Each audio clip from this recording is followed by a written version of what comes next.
Surrey Mayor Brenda Locke is adding her voice to the calls for the federal government to have an Indian gang designated as a terrorist organization.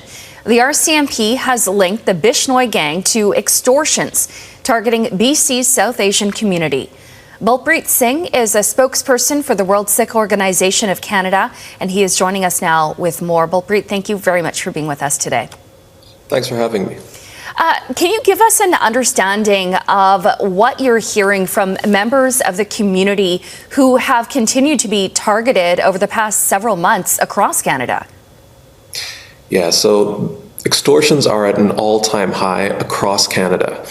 And this particular gang is a transnational gang, but what makes it unique is that according to Canadian intelligence and security, it has links to the government of India. So it has involvement with very prominent murderers like Sidhu Moosewala, who is a Punjabi rapper, Hardeep Singh Nijjar, who is of course a Sikh activist, and a number of businessmen. As recently as just May, there was a Sikh businessman here in Mississauga that was shot dead.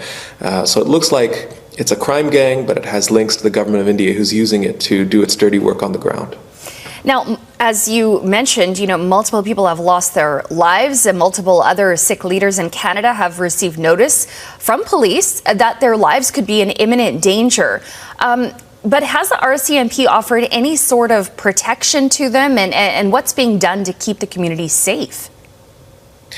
Clearly not enough. The number of people that are receiving extortion threats is very high, but the problem is that there's very little confidence in law enforcement that they'll do enough to protect them. I mean, after all, Hardeep Singh Nijjar had a duty to warn a year before he actually died. So these duties to warn are also really ineffective. You're told that your life is in imminent threat, and you're basically told to, fix your schedule, not be around your family, but no real supports. So not enough is being done by law enforcement or the government for sure. What specific actions would you like to see from law enforcement and government? So the duty to warn system was basically designed for gang members. But the over a dozen Sikh activists who are facing duties to warn from the government of India are not gang members. They're family people, and they're being targeted for political expression.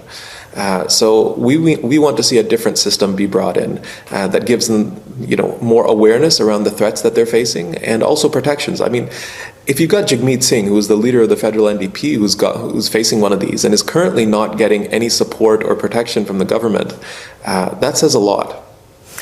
What would you say to the Prime Minister, to Mark Carney right now? We know that a lot of people were angered across the country after he invited Prime Minister Narendra Modi to the G7 summit in Kananaskis. If you had the ear of the Prime Minister, what would you say to him? Gosh, I think there's a lot that needs to be said. So these are Canadian citizens who are currently facing a threat by the government of India. These are Canadian citizens who are being extorted, threatened, shot at by agents and proxies of the government of India. So when we're talking about building bridges with India or rapprochement, there's got to be some sort of principles or some sort of concessions from that government.